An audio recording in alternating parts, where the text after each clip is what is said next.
नमस्कार शिक्षक साथियों, स्वागत है आपका एक बार फिर यूट्यूब चैनल पटना में, जहां पे मिलता है आपको शिक्षा विभाग से संबंधित हर अपडेट की जानकारी। दोस्तों आज भी लेके आया हूं शिक्षा विभाग से और शिक्षकों से संबंधित बहुत सारे ऐसे न्यूज जो आपको जानना जरूरी है, इसलिए वीडियो को अंत तक जरूर देखें दोस्तों। और एक गुजारिश है आप लोगों से कि इस वीडियो को जरूर लाइक कर दें, क्योंकि आपका लाइक करना ही हमारे मेहनत का फल होता है।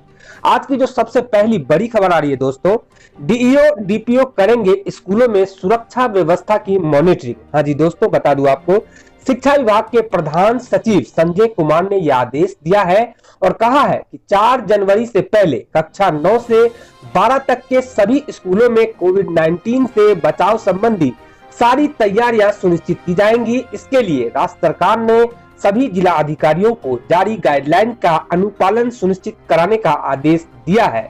साथ ही सरकार ने सरकारी माध्यमिक एवं उच्च माध्यमिक विद्यालयों में विद्यार्थियों की सुरक्षा व्यवस्था की निगरानी की जिम्मेवारी प्रत्येक जिला शिक्षा अधिकारी यानी कि डीईओ और जिला कार्यक्रम पदाधिकारी यानी कि डीपीओ को दी है। यह नियमित रूप से अलग अलग विद्यालयों में जाकर निरीक्षण करेंगे। शिक्षा विभाग के प्रधान सचिव संजय कुमार ने जिलों को आदेश दिया है। सुरक्षित वातावरण है जरूरी, विद्यालयों में चलेगा मुख्यमंत्री विद्यालय सुरक्षा कार्यक्रम। प्रधान सचिव संजय कुमार ने बताया है कि विद्यालयों के खुलने के बाद उसमें मुख्यमंत्री विद्यालय सुरक्षा कार्यक्रम को भी बेहतर तरीके से चलाने का आदेश जिला शिक्षा अधिकारियों को दिया गया है।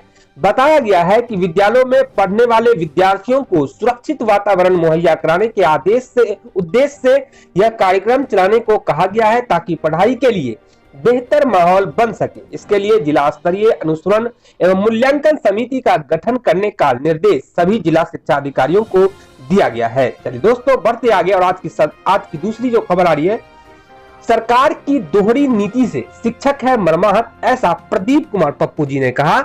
आपको बता दूं, बीआरसी सिंहेश्वर में शिक्षकों के संघर्ष की 15वीं वर्षगांठ पर बिहार राज्य प्रारंभिक शिक्षक संघ के जिला इकाई मधेपुरा ने संकल्प सह संघर्ष दिवस के रूप में मनाया। इस अवसर पर शिक्षकों ने अपने संघर्ष को जारी रखने का फैसला करते हुए कहा कि 24 दिसंबर को पटना में अपनी जायज मांगों को लेकर धरना प्रदर्शन करने वाले शिक्षकों के अधिकार को सूबे की सरकार ने कुचलने का काम किया था। संघ के प्रदेश अध्यक्ष प्रदीप कुमार पप्पू ने सभा को संबोधित करते हुए कहा कि शिक्षकों को अपने हक की लड़ाई खुद लड़ना पड़ेगा। सरकार की दोहरी नीति से सूबे की शिक्षा व्यवस्था व शिक्षक समाज मर्माहत हो गए हैं। 24 दिसंबर 2005 के शिक्षक आंदोलन के कारण ही सरकार को व्यवस्था में परिवर्तन करना पड़ा था। इसलिए शिक्षकों को एकजुट रहने की जरूरत है, ताकि पूर्ण वेतनमान राज्यकर्मी की सुविधा व पुरानी पेंशन की लड़ाई जीत सकेंगे।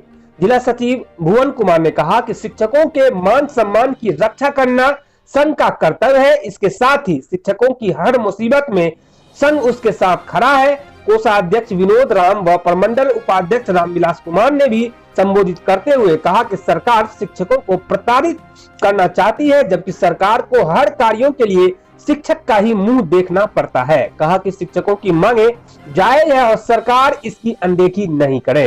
कहा कि हर बार हम लोगों को ठगा जाता है। कार्यक्रम का उद्घाटन बीओ विजय कुमार ने आकाश में गुब्बारा छोड़कर किया। सभा की अध्यक्षता जिला अध्यक्ष संजय कुमार तथा मंच संचालन जिला उपाध्यक्ष जय कुमार ज्वाला ने किया। चलिए दोस्तों बढ़ते आगे और अगली खबर बताते हैं आपको। अगली जो खबर आ रही है दोस्तों, 94,000 शिक्षकों की बहाली की नियुक्ति पत्र जल्द बंटने का आसार दिख रहा है। जल्द तय होगी काउंसलिंग की तिथि, आज जारी होगा औपबंधिक मेगा सूची। हाँ जी दोस्तों, राज्य में तकरीबन 94,000 प्रारंभिक शिक्षकों की बहाली के लिए नियुक्ति पत्र बंटने की तिथि जल्द तय होने का आसार है। काउंसलिंग के आधार पर नियुक्ति पत्र बांटे जाएंगे। ऐसी संभावना है कि सभी नियोजन इकाइयों के लिए एक ही तिथि को काउंसलिंग होगा। हालांकि काउंसलिंग की तिथि पर अभी अंतिम निर्णय नहीं हुआ है। बहाली की प्रक्रिया पटना उच्च न्यायालय के न्यायाधीश पर उसके अनुपालन में शुरू हुई है। नियोजन इकाइयों द्वारा चयनित होने वाले अभ्यर्थियों को नियुक्ति पत्र जल्द बांटने के लिए बहाली की प्रक्रिया की मॉनिटरिंग हर जिले में जिलाधिकारी द्वारा की जा रही है। शिक्षा विभाग के प्राथमिक शिक्षा निदेशालय द्वारा शेड्यूल के मुताबिक बहाली के लिए नियोजन इकाइयों द्वारा शनिवार 26 दिसंबर तक मेगा सूची प्रकाशित कर एनआईसी के पोर्टल पर अपलोड की जानी है। इस पर अभ्यर्थियों की आपत्ति 28 सितंबर से 2 जनवरी तक एनआईसी के पोर्टल पर ऑनलाइन ली जाएगी। आपत्तियों का निराकरण एवं अंतिम रूप से इसका प्रकाशन 4 जनवरी से 10 जनवरी तक एनआईसी के पोर्टल पर अपलोड कर लिया जाना है। चलिए दोस्तों बढ़ते हैं आगे और अगली खबर बताते हैं आपको। अगली जो खबर आ रही है, केआरपी के पद से अब हटेंगे शिक्षक। हाँ जी दोस्तों सुन लीजिए, राज्य की साक्षरता योजना की मॉनिटरिंग के लिए प्रखंड स्तर पर तैनात केआरपी यानी कि की रिसोर्स पर्सन के पद से शिक्षक अब हटा दिए जाएंगे। वर्तमान में 114 शिक्षक केआरपी के प्रभार में है। मुख्य स्रोत व्यक्ति यानी कि की रिसोर्स पर्सन के चयन एवं सेवा शर्त संबंधी मार्गदर्शिका 2020 में शिक्षकों के प्रभार वाले केआरपी के पदों को रिक्त मानते हुए उसे भी भरने की कार्रवाई की जानी है। मुख्य स्रोत व्यक्ति यानी कि की रिसोर्स पर्सन के चयन एवं सेवा शर्त संबंधित मार्गदर्शिका 2020 हाल ही में अधिसूचित कर लागू की गई है। शिक्षकों के प्रभार वाले केआरपी के 114 पदों को शामिल कर ले तो नई नियमावली के तहत राज्य में आगामी 31 जुलाई तक 238 केआरपी की बहाली का शिक्षा विभाग का लक्ष्य है। इसके लिए गैर शिक्षक केआरपी के आरक्षण कोटि के सत्यापन के लिए शिक्षा विभाग के जन शिक्षा निदेशक सह अपर सचिव कुमार रामानुज द्वारा जिला कार्यक्रम पदाधिकारी साक्षरता को निर्देश दिए गए हैं। निर्देश में जिला कार्यक्रम पदाधिकारियों यानी कि साक्षरता से कहा गया है कि मुख्य स्रोत व्यक्ति यानी कि की रिसोर्स पर्सन के चयन एवं सेवा शर्त संबंधित मार्गदर्शिका 2020 में प्रावधान है कि शिक्षक केआरपी या किसी अन्य संस्था से मानदेय या वेतन पाने वाले केआरपी के पद को रिक्त माना जाएगा।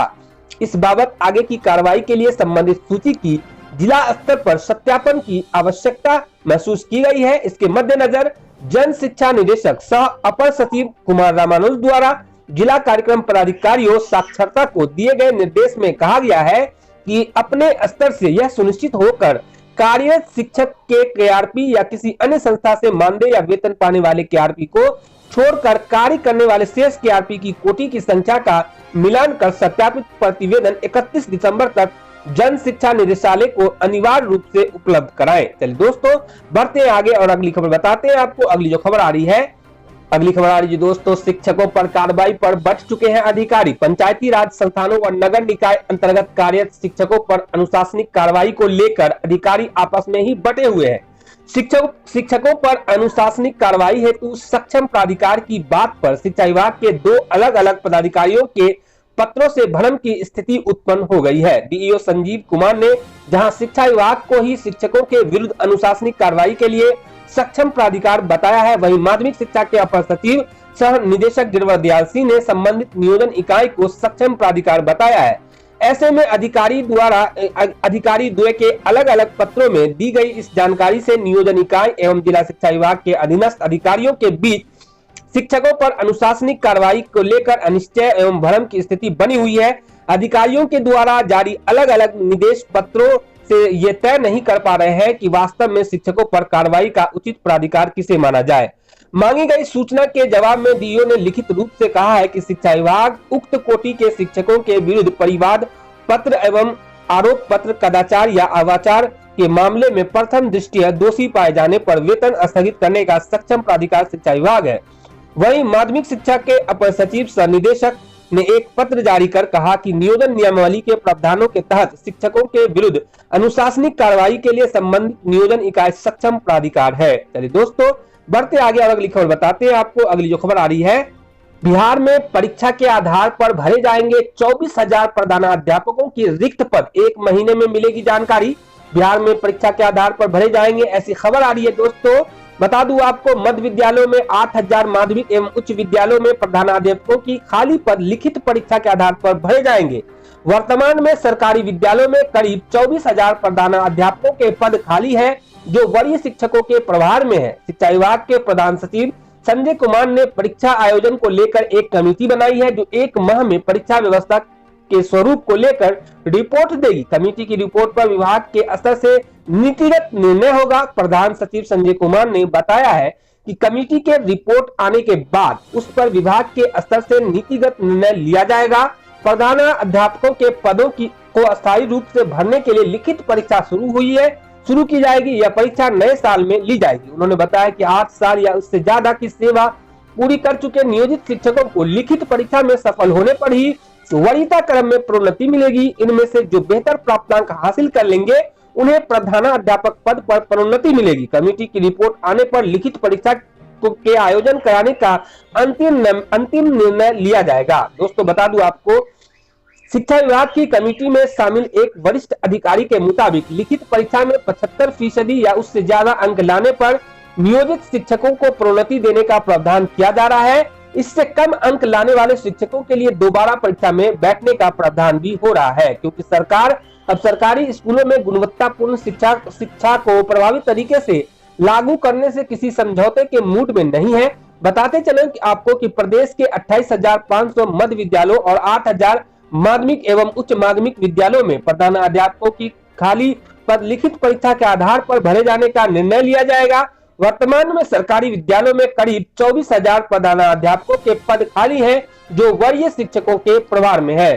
चलिए दोस्तों, इस न्यूज को यहीं पे समाप्त करते हैं। न्यूज देखने के लिए बहुत बहुत धन्यवाद। आपका न्यूज पसंद आया हो तो इस वीडियो को जरूर लाइक कर दे और चैनल को सब्सक्राइब नहीं किए हैं तो शिक्षा विभाग से संबंधित तमाम नए अपडेट पाने के लिए चैनल को जरूर सब्सक्राइब कर ले और बेल आइकन को जरूर प्रेस कर ले दोस्तों।